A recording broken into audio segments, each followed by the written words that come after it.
Fraternidad Cristiana Universal. Academia dedicada al estudio y análisis de la obra de la escritora doña Rosalía Luque Álvarez. Maestros de divina sabiduría, su influencia en la evolución de la humanidad.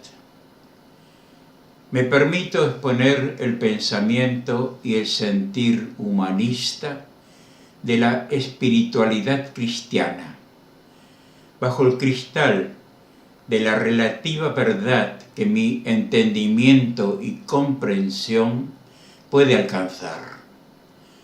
Me aventuro, y con cierto temor personal, a desarrollar un tema de la obra, extrayendo de la misma las palabras, porque las mismas no pueden ser modificadas por el discípulo consciente de su aprendizaje.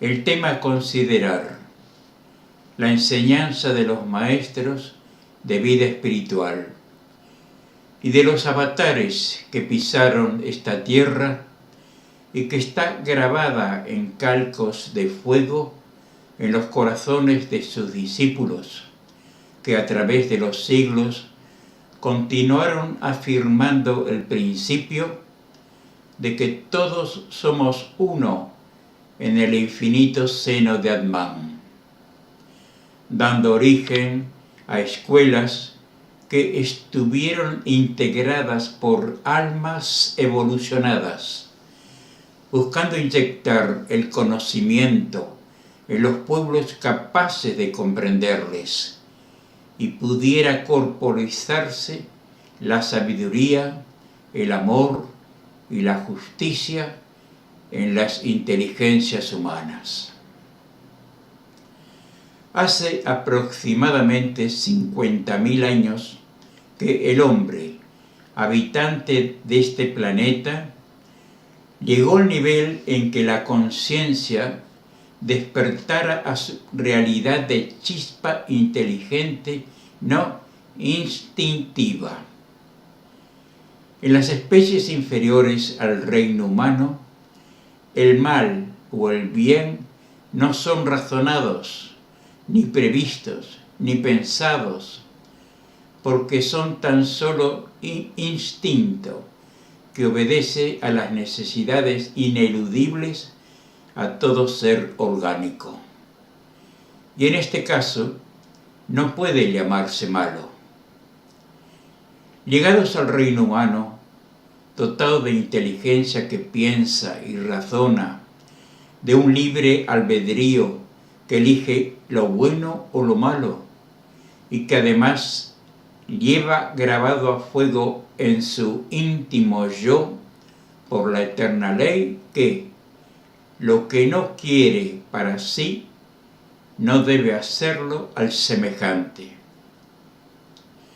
El mismo delincuente, en su libre albedrío, se encierra duramente como en un cascarón de granito, en una negación absoluta a toda vibración e influencia divina, y queda así aislado como un pedrusco en la inmensidad, hasta que por una circunstancia especial se infiltra en él un levísimo resplandor de la eterna y divina luz que vierte su claridad sobre cuanto existe, pero que no fuerza nunca a ser recibida o a ser rechazada. Para ello fue necesario que inteligencias más evolucionadas tomaran materia carnal e hicieran conocer el principio del bien por el bien mismo. Al correr de las páginas de la obra de la Fraternidad Cristiana, Leemos las vidas de inteligencias humanas cuyas almas se revisten con hebras de la divinidad, en que brilla el conocimiento de la vida y su luz ilumina la conciencia del Dios interno que hay en cada uno de nosotros. Son las creadoras de escuelas de divino conocimiento, conductores de la conciencia humana, educadores de pueblos. Son los apóstoles de la verdad divina, reconocibles porque son en sus vidas el reflejo vivo de la suprema inteligencia creadora. Son los que sacuden el polvo de sus sandalias gastadas de tanto andar. Grandes instituciones y escuelas, no me refiero al bien temporal. Hubo en lejanas edades, las que hicieron la dicha de los hombres a costa de tremendos martirios y que costaron muchas vidas humanas. Y en todas ellas sufrieron persecuciones a muerte por el simple hecho de enseñar, vestir y cuidar de los esclavos, de los ancianos, de los enfermos y contrahechos, dar techo, pan y lumbre en su miseria y abandono. Estas instituciones o escuelas fueron, en el transcurso del tiempo, los flamas lemures, los profetas blancos atlantes, dactilos del Ática, samoyedos del Báltico, coptas del Nilo, ermitaños de las torres del silencio de Bombay, esenios, mendicantes de Benarés, misioneros del amor.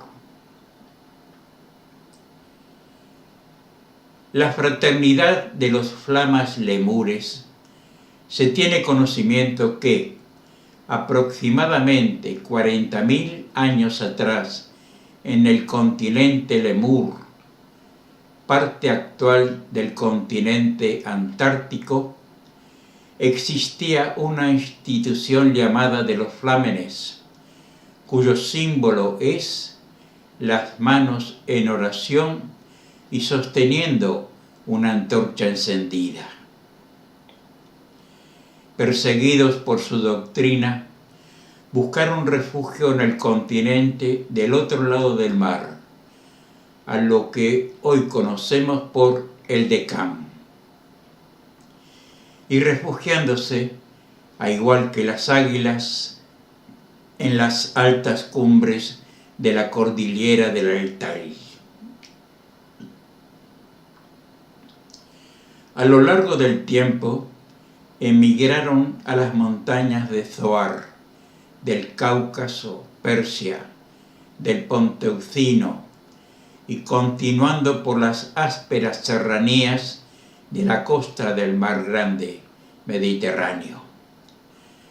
Los rastros de aquella raza, de aquella lengua y de aquellos cultos quedó reflejada en los lamas del Tíbet, en los monjes de la región de Cachemira en Punjab, en los cultores del Avesta, Zoroastro, en las montañas del norte de Persia, en los anacoretas del Cáucaso, en los cultos religiosos y costumbres de los costaneros del Ponteucino, de las montañas de Tracia, de la impenetrable selva negra y de las cumbres pirenaicas.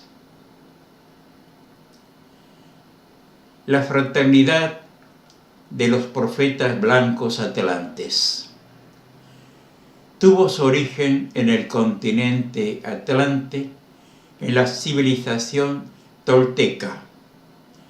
Al ocurrir el primer hundimiento parcial del continente Atlante, transportaron la escuela iniciática, los unos a Egipto, otros a Izarlik, capital antigua de Troade, y un tercer grupo se dirigió al este del continente Atlante, donde realizó su apostolado. El último de los profetas en el continente Atlante, Antulio de Manaétel, fue enjuiciado y envenenado, y sus discípulos perseguidos por los poderes reinantes. Los llevó a refugiarse hacia los 4 puntos cardinales. Me permito hacer una acotación. Los manuscritos del profeta Antulio, publicados en la obra Moisés, el vidente del Sinaí, es la expresión máxima conocida del origen y destino de las almas y del universo. La Atlántida, con toda la magnificencia estupenda de las ciencias y de las artes, a que en largos siglos había llegado, dejó secar la fuente divina del amor perfecto. Desplazó de sí misma a la amada eterna, la postergó, la olvidó, juzgándose dueña de todos los poderes terrestres y extraterrestres. Con su ciencia, eclipsaba la luz de los astros, producía las lluvias, cambiaba el curso de los ríos, producía trombas, ciclones y maremotos, para aniquilar pueblos enemigos. Desataba epidemias en los campos sembrados y en los bosques poblados de animales auxiliares del hombre. Hacía de la especie humana rebaños de bestias aptas solo para la numerosa prole, que centuplicaba la suma de sus esclavos y siervos.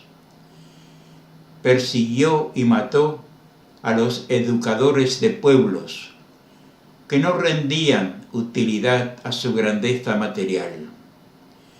Quemó y destruyó escuelas y santuarios de adoración a la divinidad, o los transformó en establos de hombres amarrados al yugo, y no dejó una luz encendida que pudiera indicar al espíritu humano la senda del bien, de la belleza, de la justicia, de la paz y del amor.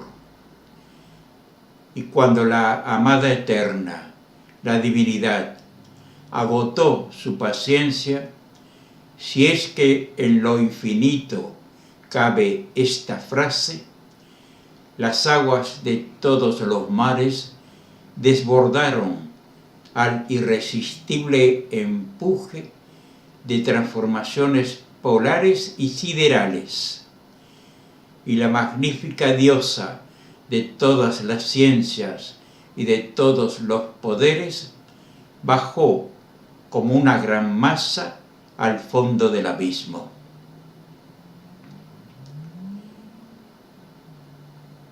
Los dactilos del Ática, cuyo fundador, discípulo del maestro Antulio, en su huida del país de origen, se refugió en la Hélade, adoptando el nombre de Dactilo, ignorado, llevando consigo los manuscritos de la enseñanza de su maestro.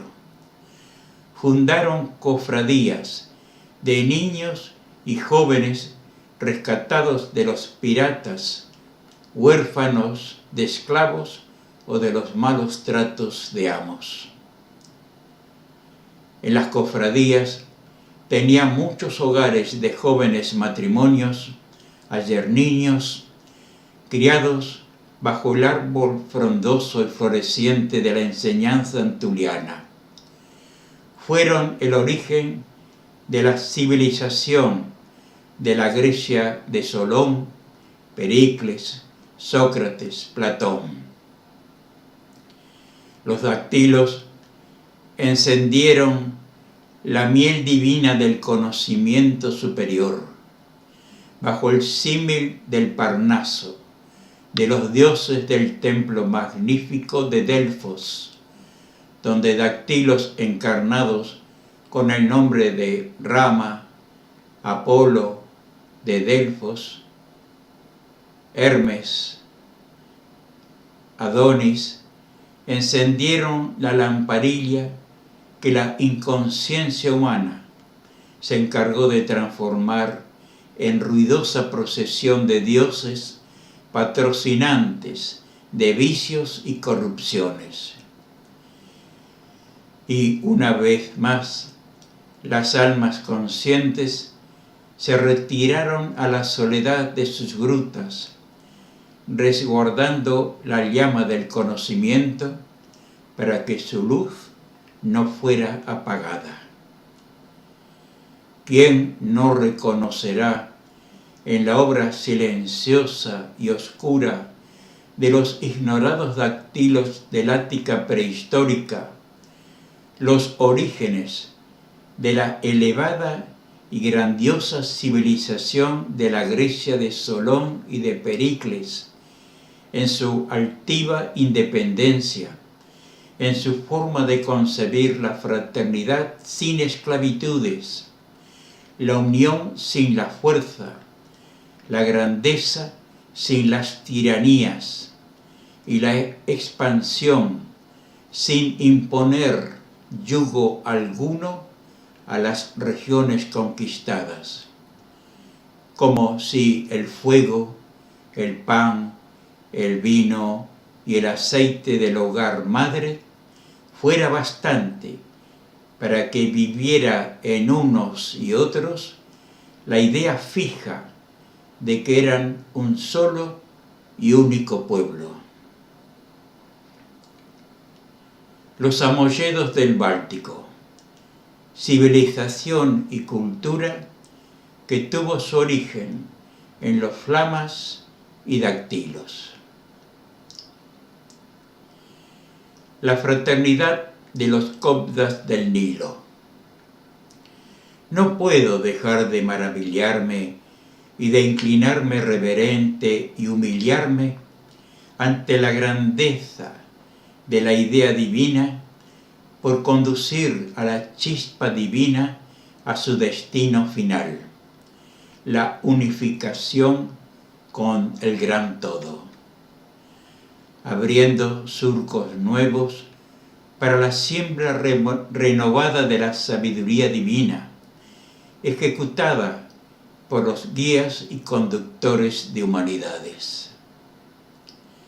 Su mirada se posó en las tierras bañadas por el río Nilo y bordeadas por las cadenas de montañas del Revenzora, donde confluyen las corrientes de pensamientos que portan inteligencias educadas en las escuelas de los flamas, de los profetas blancos, de los antulianos de Atlántida y del Hiperbóreo.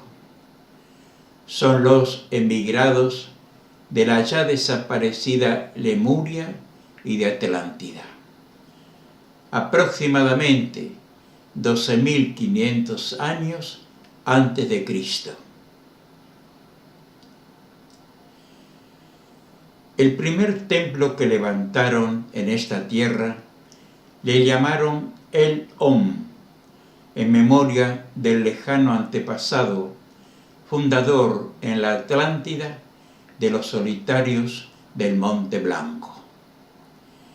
Y los 3 patriarcas del pueblo que se había formado hicieron voto de construir una estatua símbolo de la eterna voluntad y un templo monumental y secreto, donde sus hijos escogidos se encuentren con Atman. Serían iguales a los construidos por los profetas del manto blanco, allá en las tierras de Atlántida, que estaba amenazada por la eterna justicia de ser tragada por el mar. Numerosas tumbas, como ovejas echadas al sol, dormían en la ribera occidental del río Azul, o Sior o Nilo, a la sombra de una gran colina de rocas.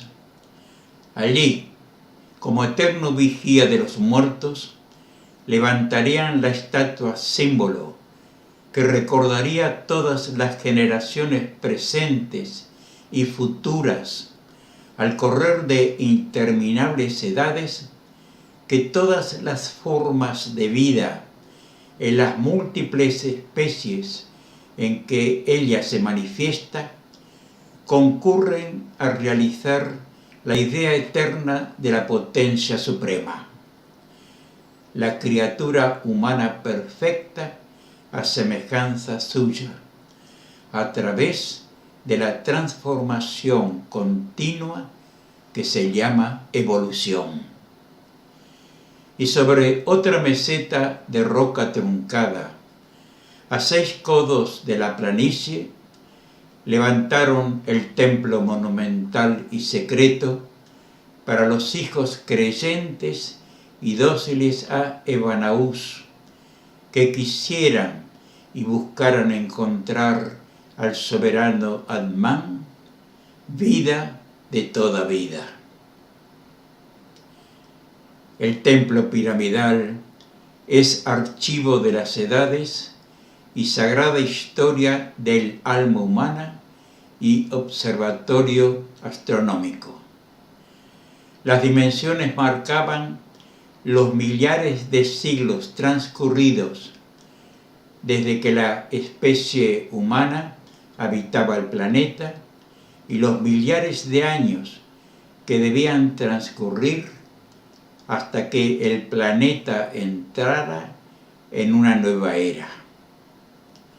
La estatua, símbolo de piedra, roca inmóvil, naturaleza muerta, garras de león, cuerpo de toro, alas de águila, altiva cabeza humana cubierta con la toca sagrada de las grandes inteligencias iluminadas por la claridad divina. A lo largo de 1300 años, hasta el origen de nuestra actual civilización, se consolidó la fraternidad copta como institución científica y religiosa. Los coptas habían dado preferencia a la educación moral de la humanidad y a aliviar sus dolores y miserias de toda especie.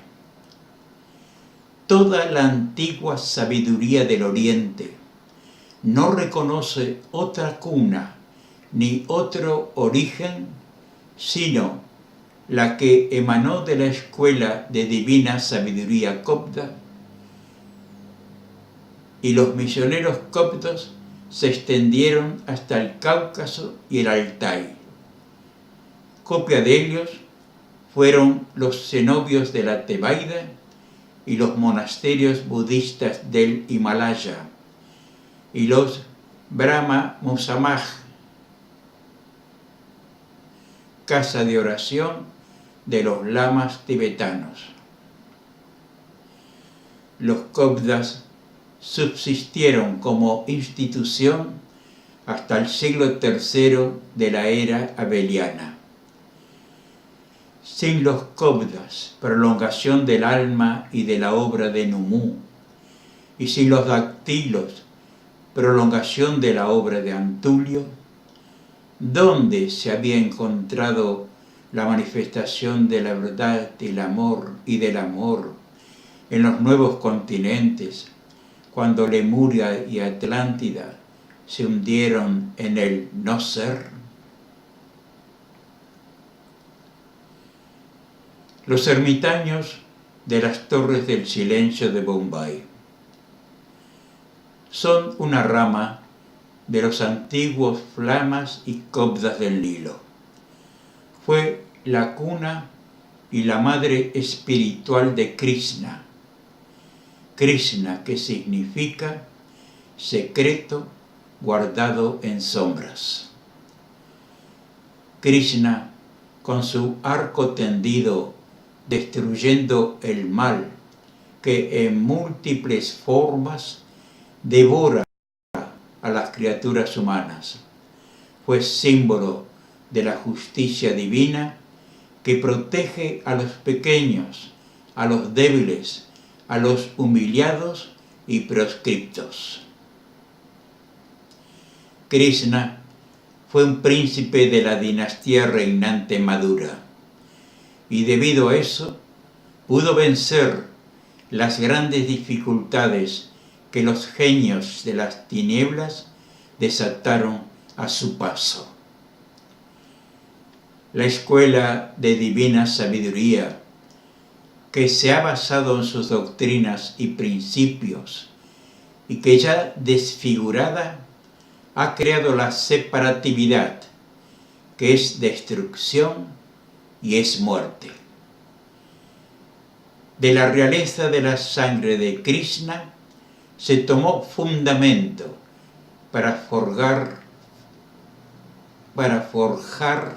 la casta real, la más privilegiada de todas, de familiares que se erigieron en fundadores de majestuosas liturgias.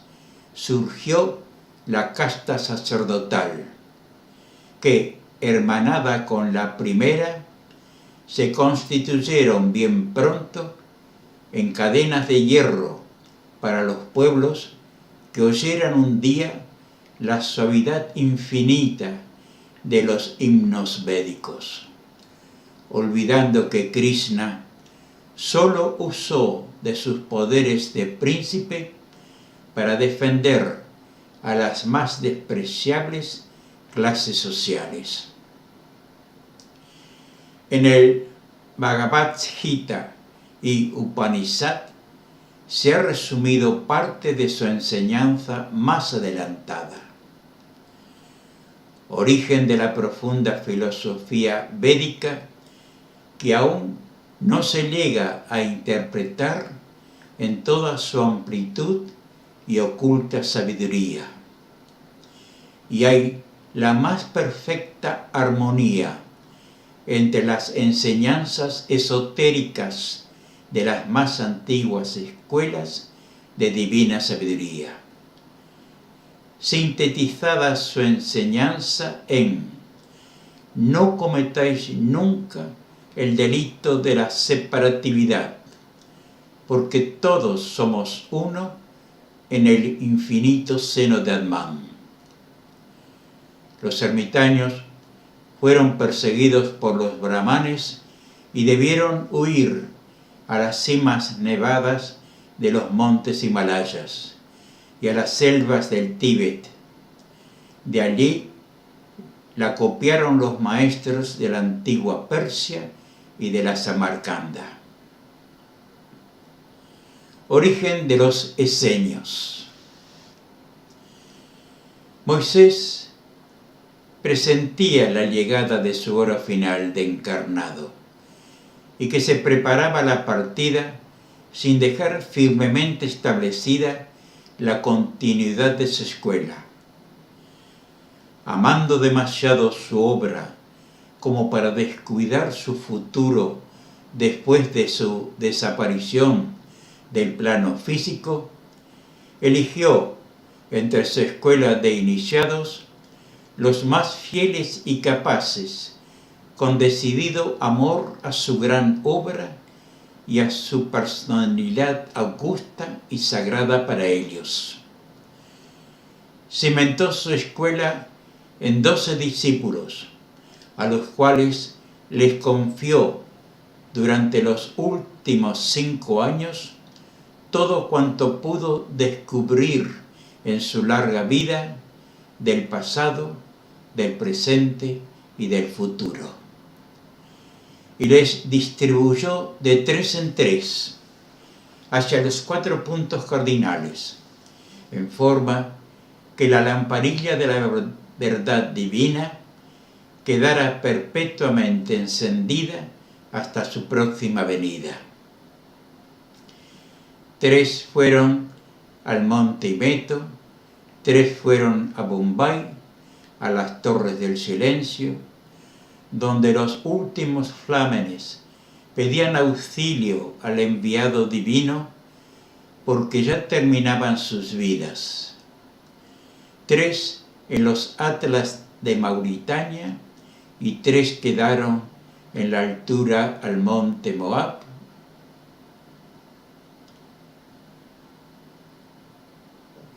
En la cordillera este del Mar Muerto.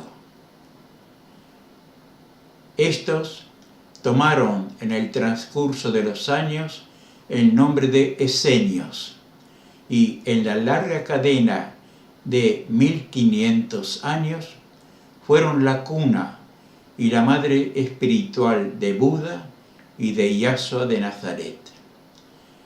Los profetas terapeutas de Moisés, que se diseminaron desde el Nilo al litoral del Mediterráneo, sobre todo a la llamada tierra de promisión, o sea, Palestina, Siria y Fenicia, porque se sabía desde muchos siglos que en aquellas latitudes aparecería la postrera manifestación del avatar divino. Y los esenios que llegaron hasta el nacimiento de Yahshua fueron la prolongación de los profetas terapeutas de la escuela mosaica. Y la historia, no siempre fiel y exacta en sus relatos, le ha llamado siempre el profeta de Israel, cuando haciéndole plena justicia debería ser llamado el legislador de la humanidad.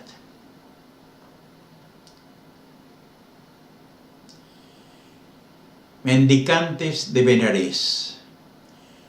Los mendicantes de Buda, que para eludir las persecuciones de que era objeto su elevada enseñanza, la ocultaban bajo la humillante indumentaria de peregrinos médicos, que recogían limosnas para sustentar sus vidas.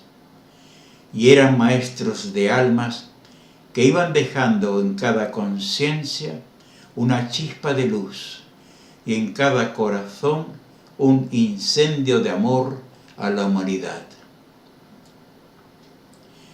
Por divina ley, Buda comprendió como ninguno, por interna iluminación, que los dolores humanos tienen por causa el deseo. ¿Qué es el dolor, sino un deseo no satisfecho? Desea el que ama, desea el que odia, desea el rey y desea el vasallo, el rico y el pobre, el joven y el viejo, el sano y el enfermo, el vencedor y el vencido. Y de toda esta efervescencia de tumultuosos y contrarios deseos, forma el hombre tan horrenda y lóbrega bóveda psíquica que hace imposible la filtración de toda luz, de todo conocimiento, de toda paz y de todo bien. Por eso buscó en la anulación del deseo el bien de la humanidad, y al extremar la medida del renunciamiento, probó que todo hombre puede limitar sus deseos a lo justo, para aniquilar al mal y propender al bien sobre la tierra. Con el precio de una sola de las túnicas de Siddhartha, príncipe de Kapilavastu, podían vivir sin miseria y sin hambre 100 criaturas humanas durante un año. Sus lujos eran escarnio para los desheredados. Su saciedad de todo era su hambre. Sus atavíos eran su desnudez.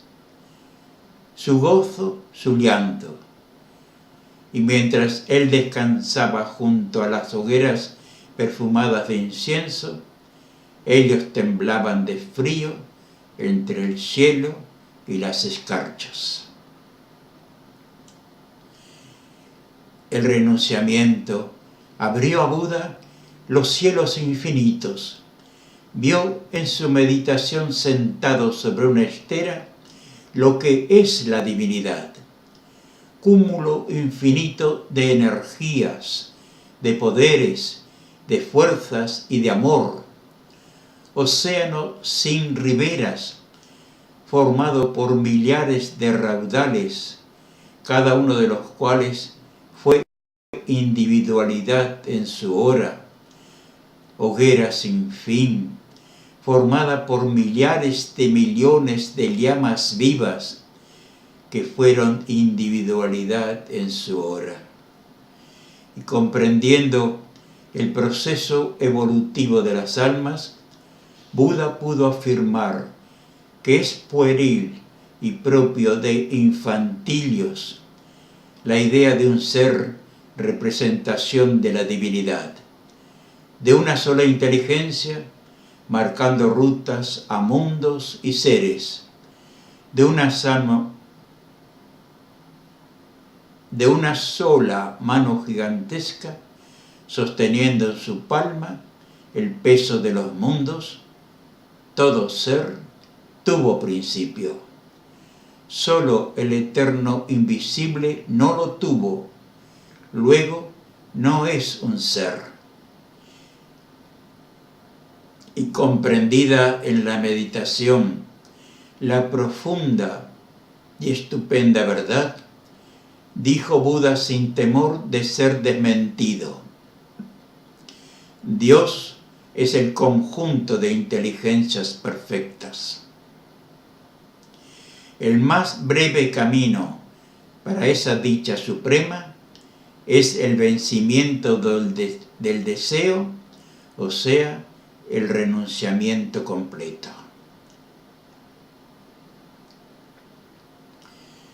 Y sin embargo, nada más conforme a la verdad que la definición budista de Dios. Es el conjunto unificado de todas las inteligencias llegadas a la suprema perfección del nirvana. Me permitiré deshilar esta trama sutil de seda y oro. Sabemos que una larga serie de ciclos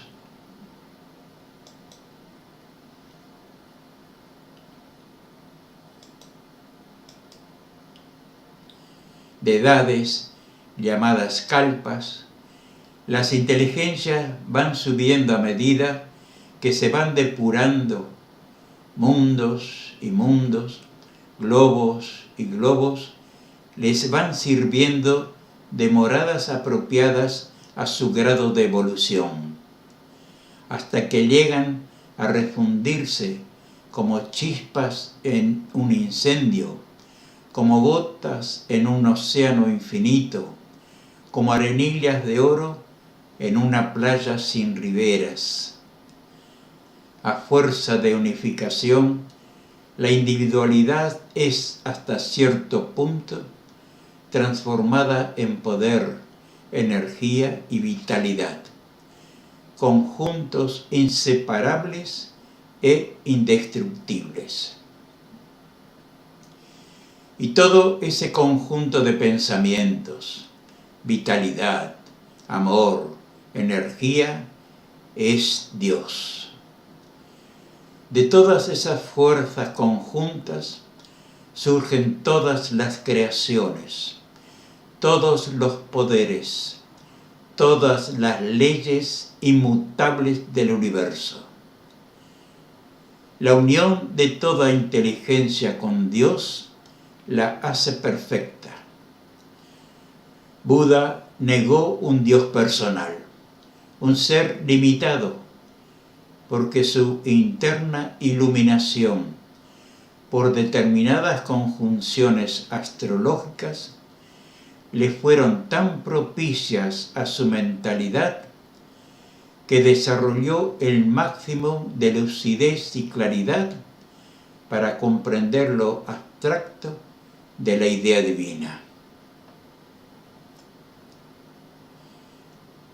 Y esta claridad, como un deslumbramiento, le impidió comprender a la divinidad bajo aspectos más perceptibles, digámoslo así, como el de la luz, el de la energía, el del fuego, el de la fuerza, con que las otras doctrinas la han comparado.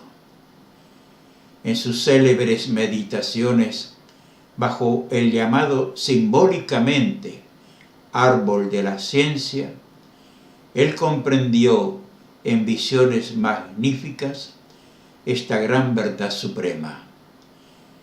Vio los mundos superiores poblados de inteligencias potentísimas hasta llegar a los fuegos magnos, supremos, que sostienen con el pensamiento la gran máquina universal, y en torno a ellos no vio más que millones de miríadas de mundos que de ellos recibían el poder, la energía, la luz y la vida.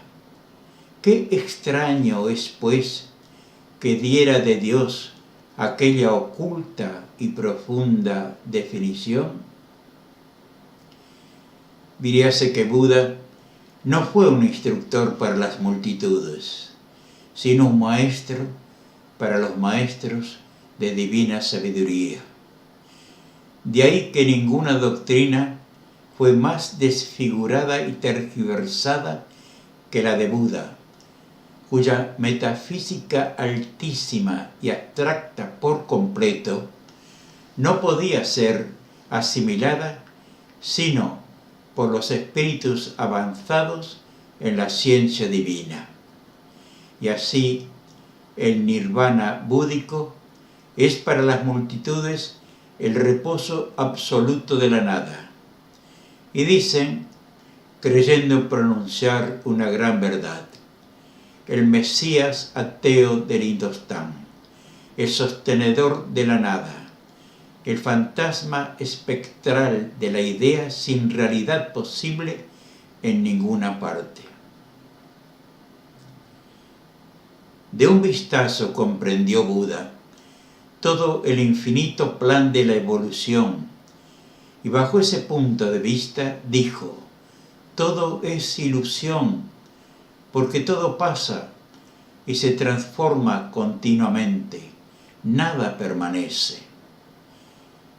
Ilusión, la de aquellos que creen absolutos sus derechos de propiedad sobre individuos o pueblos que uncen al carro de su prepotencia, porque solo es como un instante fugaz en la eternidad del infinito. Ilusión, la nobleza de la sangre, la pureza de las dinastías, lo rancio de los abolengos, los derechos milenarios a tal o cual porción de tierra que se llama una patria y un estado, puesto que el rey de ayer es el esclavo de hoy y viceversa, y el que nació una vez en Indostán, en otra nació en la China, en África, en Europa, en el Polo o en los trópicos, en los ardores del Ecuador o entre las nieves polares. ¿No son en verdad ilusiones que se forja la pobre mente humana, que se alimenta de ellas, como las mariposas de las flores, cuya efímera vida no alcanza a ver la luz de un amanecer y de un ocaso.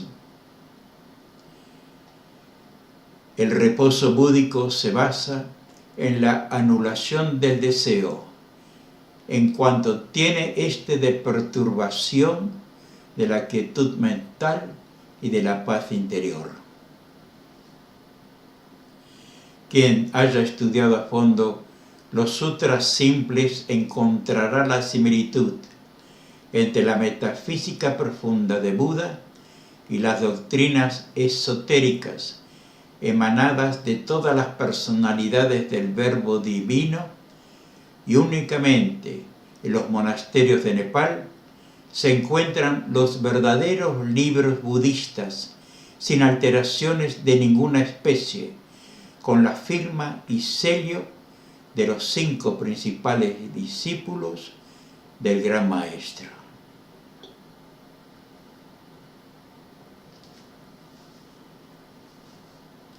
La vida de Buda, en otros términos, fue el cumplimiento perfecto de aquel eterno ama a tu prójimo como a ti mismo.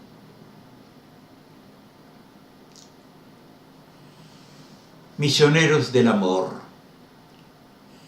Yasua es un infantilio, hijo del pueblo, sin antecesores reales, sin grandeza material ninguna, porque debiendo ser esta la coronación de todas sus vidas mesiánicas, ha de sentir de una vez por todas los grandes principios de igualdad y de fraternidad humanas, y que la sola diferencia existente entre los hombres es la conquistada por el esfuerzo mental y espiritual de cada uno. ¿Qué otra cosa pensáis que quiso expresar un profeta del Irán cuando dejó escrito enigmáticamente versículos como estos? En el heno de los campos que verdean en la ribera oriental de la Mar Grande, anidará un día el pájaro azul, a cuyo canto se derrumbarán las arcaicas civilizaciones y surgirán las nuevas. En las arenas de los campos dejará las huellas de sus pies y el polvillo de su plumaje. Comerá el pan moreno de los humildes y sacará por sí mismo las castañas de las cenizas.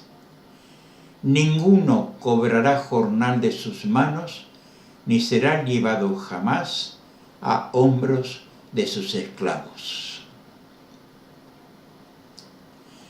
Mas Yasua debía ser, por suprema lógica, la suma de todas las perfecciones morales y espirituales y físicas, o sea, la superación sublime del hombre, que traspasa el último dintel del reino humano, para entrar a formar parte del reino divino, o sea, nada más que un poderoso receptor y transmisor de la energía eterna, de la luz increada y del supremo amor, causa y origen de cuanto alienta en el universo. Y la corriente de fe y de amor, emanada de los templos esenios ocultos entre áridas montañas, mantenía muchas almas en un alto grado de vibración homogénea a la que emanaban las inteligencias superiores, para que fuera posible la conjunción perfecta entre la sutilidad extrema del Verbo de Dios y la naturaleza física que le serviría de vehículo para su última manifestación. Y los esenios, como los dactilos del tiempo de Antulio y los cobdas del tiempo de Abel, cumplieron admirablemente su cometido de precursores del Hijo de Dios.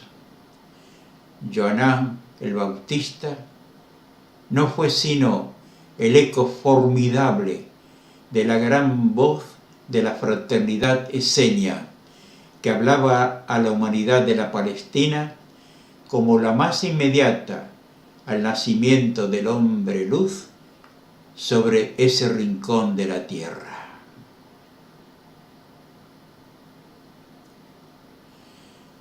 En cuanto a la fraternidad esenia, fue la que dio de sí la gran mayoría de los discípulos del Cristo, de los cuales los cronistas solo dicen que eran humildes pescadores encontrados por el maestro nazareno al comenzar su vida pública. Solo os diré que difundieron su doctrina del amor fraterno en Egipto, Kenia, Cartago, Roma, Armenia, Persia, India, Cáucaso, Marbella, Iberia.